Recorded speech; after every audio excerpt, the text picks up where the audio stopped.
Hello, my name is Dhanashri Shrikant Patil and my topic for today's presentation is Theory of Compensation from the subject Compensation and Benefits. So let's begin with the topic compensation. The compensation is the remuneration given to the employees for the work they do for the organization.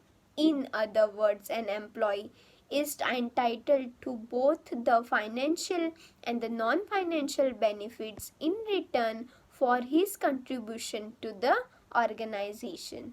So let's begin with the theories of the compensation.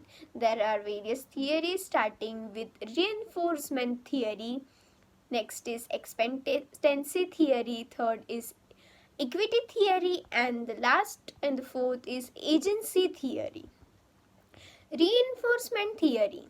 This is based on the assumption that the reward earning behavior is likely to be repeated. That is, an employee would do the same thing again for which he was acknowledged once. So, next is expectancy theory. Similarly, in the case of expectancy theory given by Vroom, the employee is motivated to do a particular thing for which he is sure or is expected that performance will be followed by a definite reward or an outcome. Next, and the third theory is equity theory. According to this theory, there should be equity or the uniformity in the pay structure of an employee's remuneration.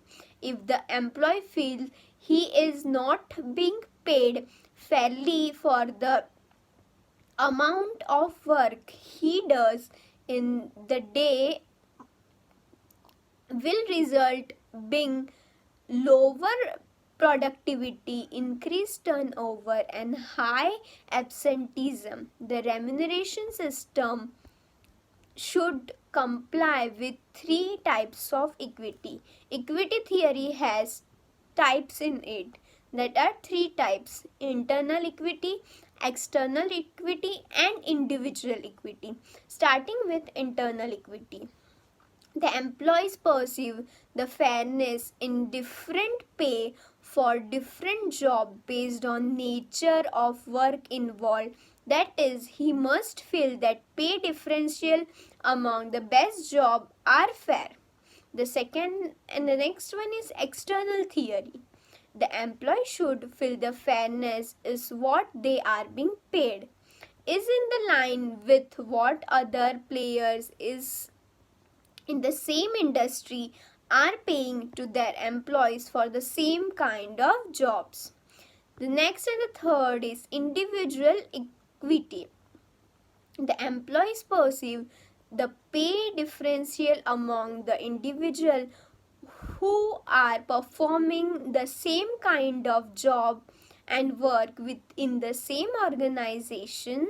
Usually an individual with more experience get high remuneration as compared to the fresher, irrespective of the nature of the job. So this was equity theory and types of equity theory. The next and the last one is agency theory. Agency theory. This theory states that both the employers and the employees are the stakeholder of the company, and the remuneration paid to the employee is agency cost. The employee will try to get an increased agency cost, whereas the employer will try to minimize it. Hence, the remuneration should be decided in such a way that the interest of both the parties can be aligned in line. Thus, this theory poses that the compensation in the form of salary or wages can be decided on the basis of the outcome or the behavior of the employees. So, these were the theories of compensation. That's is. Thank you so much.